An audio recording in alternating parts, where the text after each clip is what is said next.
There's been somewhat of a media blackout about this story, but on February 3rd, a Norfolk Southern freight train derailed in East Palestine, as it's called. I don't know why they don't call it Palestine, because that's the word, but they call it Palestine because it's in Ohio. Maybe they want us to feel sympathy for the victims, so they call it Palestine and not Palestine.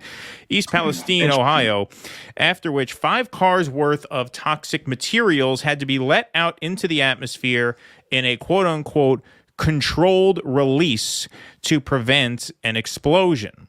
Now, local residents were evacuated, and they're now being told that the area is safe, but of course, to put it mildly, doubts remain about that. Now, More Perfect Union published a great thread about this on their Twitter feed, and so we're going to read from here for a bit and just follow this along because they summarized it actually quite well. So this is what they put up here, and I'll play this video. I'm not going to play the sound because it'll play over what I'm reading here, but video kind of says a lot, doesn't it? On February 3rd, a horrifying railroad accident took place. A Norfolk Southern freight train derailed in East Palestine, Ohio.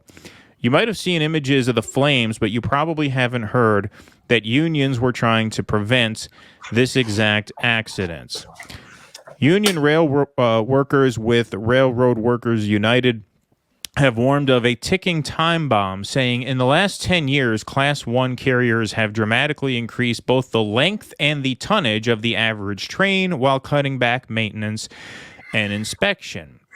And remember last fall when rail workers were about to strike? They repeatedly expressed that rail company's system of running their lines, which they call precision scheduled railroading, was really about profit maximization at the expense of worker and public safety. We'll get into more of that in a bit. Even more fundamental to the union argument was and is that railroads are trying to run these complex operations with fewer and fewer workers. They've cut 22% of jobs since 2017. This approach with which the wealthy owners bill as efficiency really means overworked workers and obviously fewer of them. Overburdened and exhausted workers means more dangerous situations for the folks making our trains run on no days off and no sick leave, and it's not because the rail companies don't have the money. Norfolk Southern, the company running the trains that derailed in East Palestine with toxic chemicals on board, brought in over $12 billion in revenue last year, and that, of course, is a record. Norfolk also announced a new $10 billion stock buyback program last year. And all this money for stock buybacks that line the pockets of rich investors is money that's not being used to improve safety and make the upgrades that unions have been pushing for. It's also money that's not going to exhausted or sick, obviously, workers. Not only are rail profits not helping the workers, they're instead being used to lobby against regulation. The Lever found that rail companies spent big to block stricter safety rules, specifically for trains with hazardous materials like the one in Ohio. They did a great write-up on this, actually. The derailed Ohio train had 20 cars carrying toxic chemicals. They carried out a controlled release of hazardous gas from several tankers at risk of exploding. The fires burned for 5 days. The health risks to the community are unknown. If you look at these pictures, they are truly apocalyptic. Look out in the distance there. If you could see, I don't know if you could see my cursor on your screen, but you could see it looks like a tornado, and it's not. That is not coming down from the sky. That's not a twister coming down from that little dark, what looks like a cloud formation there.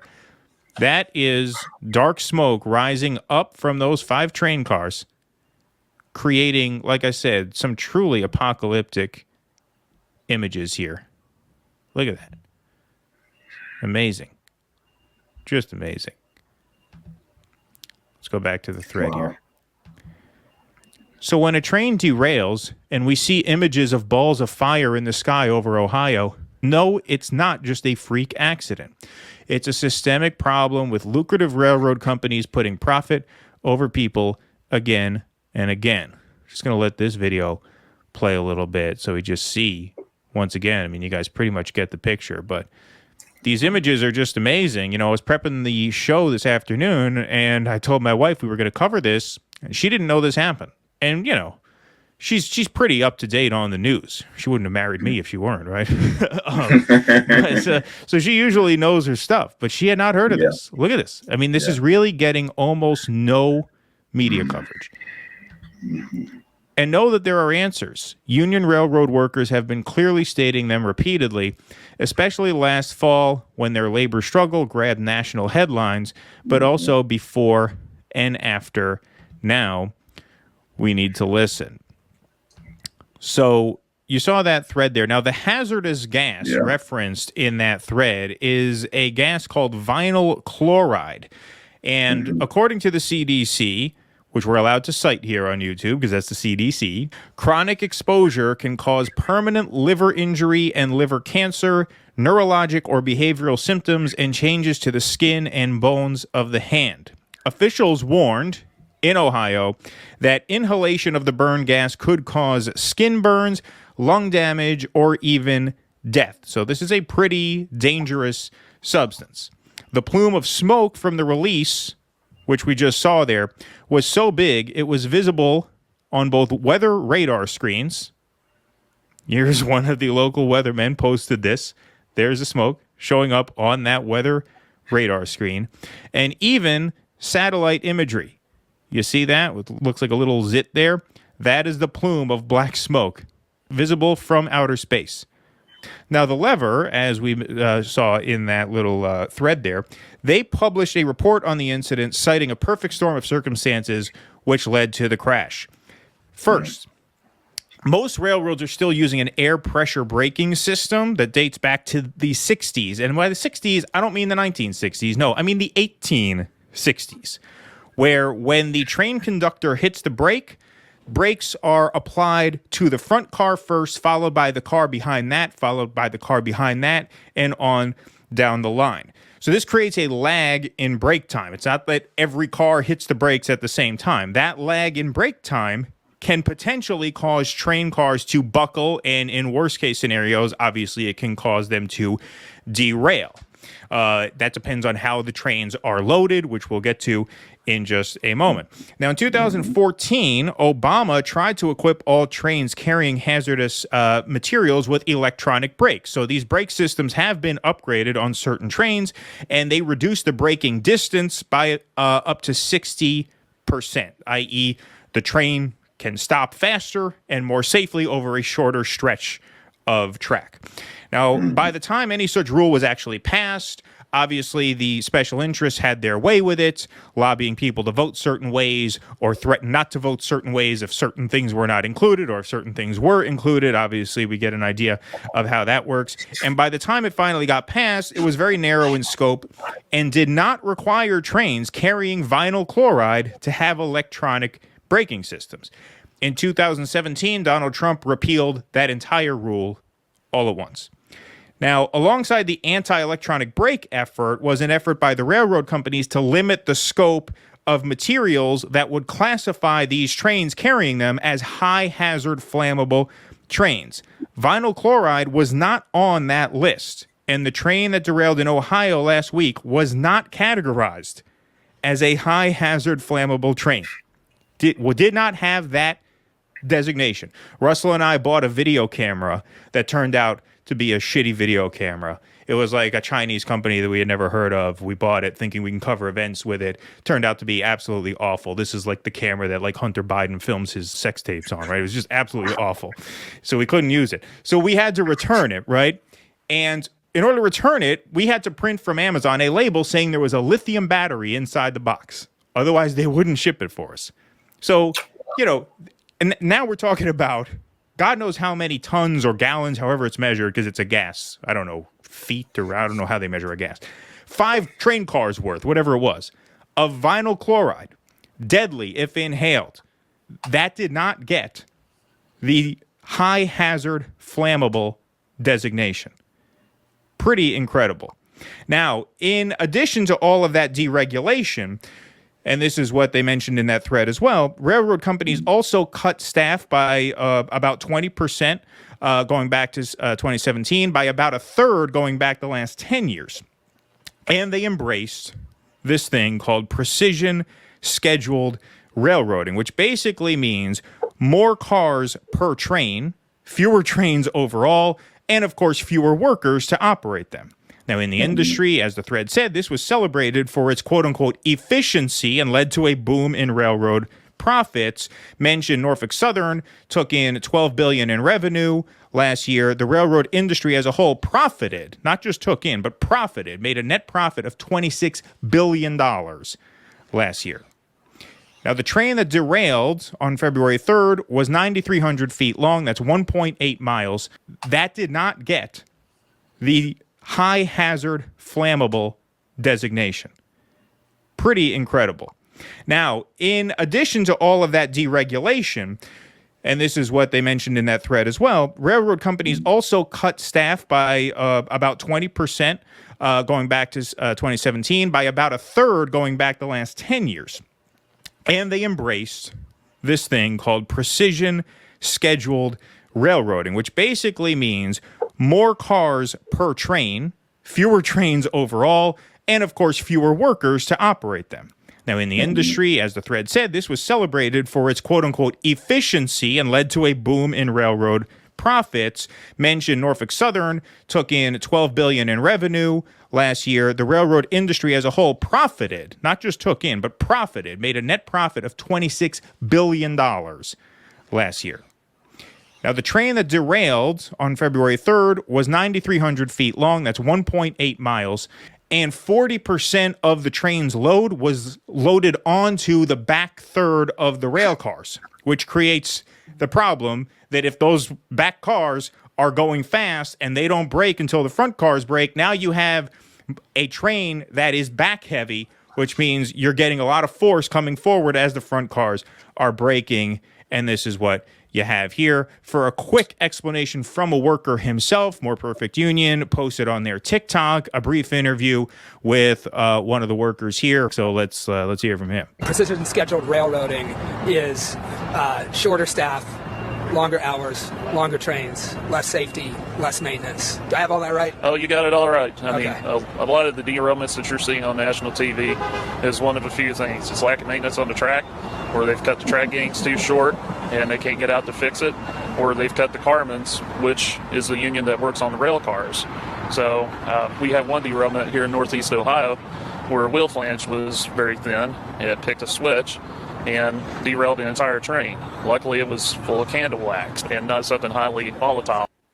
Well, this one obviously was not full of candle wax. This one did have a highly volatile substance. And now you have just what is potentially just a massive public health disaster. The residents of East Palestine are filing a class action lawsuit against Norfolk Southern. So we congratulate them on that. And we will obviously be covering this to follow up here. I want to bring up a chat that Pretty Proletariat has said here. Socialize the losses. Yes, that's one other incentive for these companies to cut costs, because they figure, well, worst case scenario, if there is an accident, the state will pick up the tab on making things right. So what do they have to lose? So, Jay, what are your reactions to this story? I just ran my mouth for a while. Yeah. I'm looking at a comment by Bill Bradley. He says, this is what infrastructure decay looks like. And this is part of it. You get a lot of people who will say, well, we need to deregulate so that these corporations can make more money because it means more money in your pocket. Wrong. It means more money in the pocket of the shareholders and the people who actually own it. And this is what deregulation looks like. Deregulation means that it makes things more dangerous, not just for the workers, but for the people in the surrounding area, for the customers, and the like, for the environment. Do they plan on also paying for the medical costs for the people who are now contracting medical problems as well as cancer from this derailing, from this controlled explosion that they have had? Are they going to be paying for them? I don't think so, because they're not going to want to. Well, it sounds like the So EPA is setting them up to not have to, because the EPA is saying it's safe. Meanwhile, you have people spotting dead fish in the water. There was a woman who said all of her chickens died. You know, she kept animals outside. They all died. People going outside saying their eyes hurt when they go outside. They are coughing when they go outside, skin irritation, things like that. So it doesn't seem like it's entirely safe to be there, unless you think this is just a psychosomatic problem that people are having, thinking that because there's this giant cloud of black smoke in the air full of a known toxic substance that the CDC says is dangerous to expose yourself to. It sounds like they're being set up to not have to pay. And this is where corruption and capitalism become the same thing. Lots of people say, oh, well, this isn't capitalism's problem. This is a corruption problem. Well, they're obviously the same thing. The interests who bought off the government so that they could be looser in terms of regulating how certain materials are shipped, what the trains had to be sort of equipped with in terms of automatic brakes versus the manual air pressure brakes. This is all a function of the profit motive, and not just a profit motive. It's a function of capitalism in the truest sense, which is, where is the real money in the railroad industry? The real money in the railroad industry is not to be made loading the trains and moving the trains. The real money in the railroad industry is investing in the company that's paying workers a shitty wage to load the trains and move the trains. The money is in the gambling. The gamblers. That's basically what an investor is. An investor is a gambler. We don't call them that because it doesn't sound very good, right? But that's what they are. People who are betting on that company to succeed, that's where the big money is. It has nothing to do with actually delivering the product or the service to the people who need it. yeah. Everybody who does that, those are the working class. And the working class is shut out of capitalism in a very, very fundamental sense, which is that they don't use capital to create more capital. They trade in their time and their labor for a fixed wage, which is often way too low. And so this is a perfect collision of corruption with, yes, a fundamentally skewed economic system. Well, just to add to your point, this is what the Rail Workers Union was warning about. Of course. We interviewed them. We interviewed those guys right when that strike was being broken up, and they said they didn't know this exact thing was going to happen, but they said this stuff becomes more likely when you work people half to death and don't let them take days off and understaff the trains. Not only understaff the trains, but understaff people who are supposed to be repairing tracks and looking after how the train works. Go ahead. So my question is, are you guys going to place some of the blame on the Democratic politicians that voted against the workers to actually have a strike? And because Joe Biden, who called for the vote in the first place. Yeah. Like, are we prepared to put some of this blame on Democratic politicians that basically crossed the picket line, so to speak?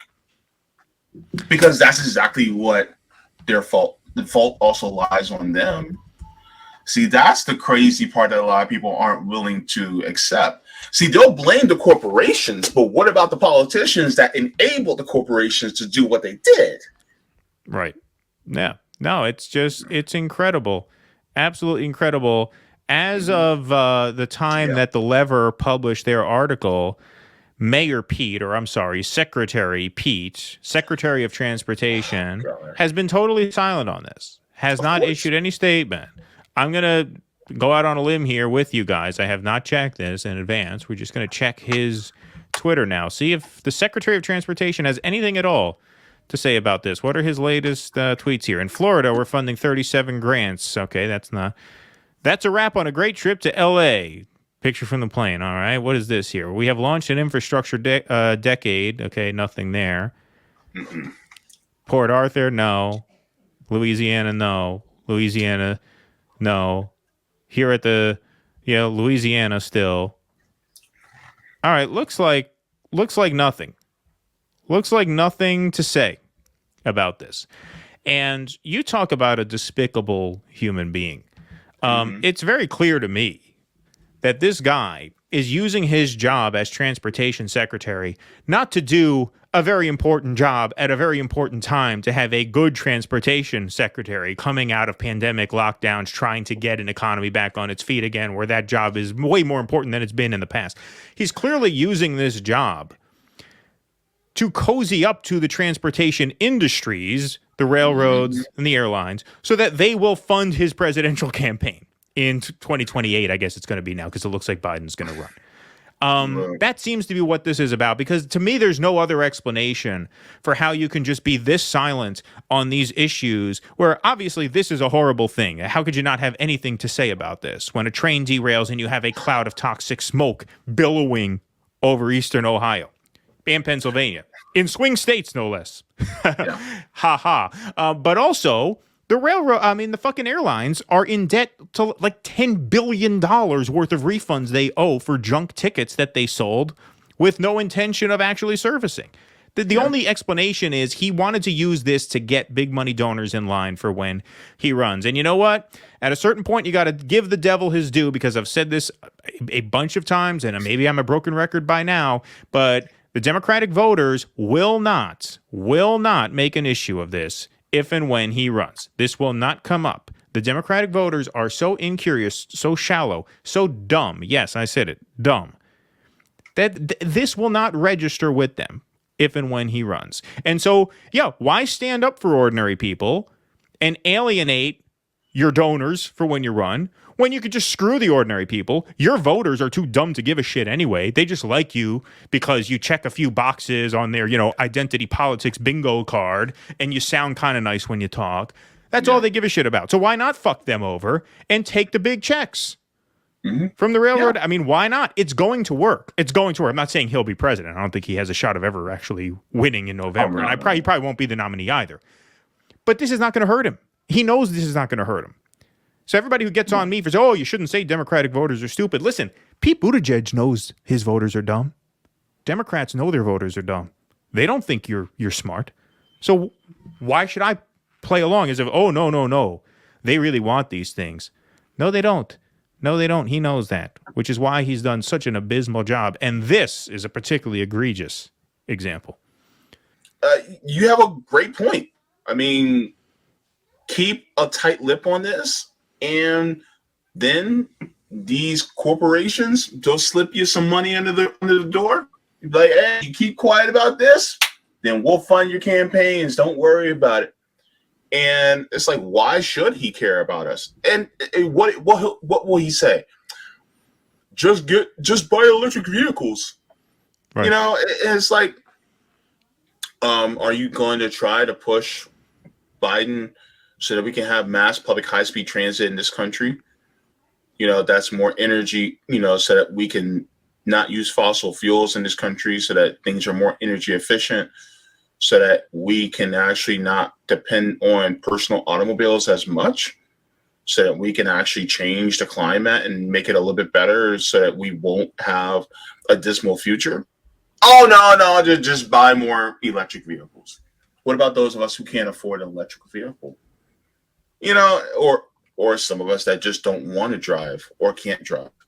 Then what? So, when it comes to people like Peter Paul Montgomery Buttigieg, yes, those are all his names. Go ahead, Google it. There is no real semblance of empathy for the workers. There's no semblance of empathy for the people, because he was never with us in the first place. And you can see that, within him. And so this is why I have no faith in somebody like Pete Buttigieg whatsoever. And, for somebody to look at Pete Buttigieg as a potential, look, if Pete Buttigieg starts running and you're endorsing him, what in the hell is up with you? Like, have you no shame? Have you no shame? I'm like, bruh, Pete Buttigieg is like, have you talked to people in South Bend, Indiana?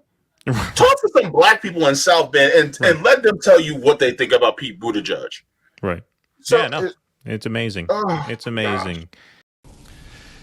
Please clap.